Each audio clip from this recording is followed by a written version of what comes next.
Xo'sh bo'ldi. Mana uyni ham qurib oldik. Davay bolalar, noldan o'ynacha shu uyni baho berasizlar. Bo'lmasa ketdik. Bu yer bazm qismi, bu yerda yotoqxona bor. Bu yer balkon qismi, bu yerda kechalar issiq bo'lsa, havo shu yerda yotsa bo'ladi. Bu ikkinchi etajning birinchi xonasi. Tepada joylashgan bu birinchi etajning birinchi xonasi.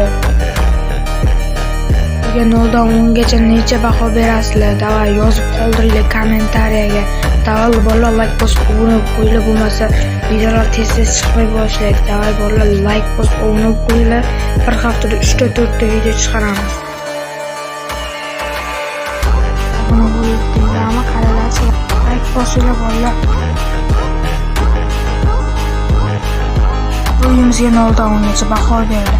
Voy, bir qadam o'ziga obuna bo'ling. Davay bolalar, obuna bo'lib qo'yinglar.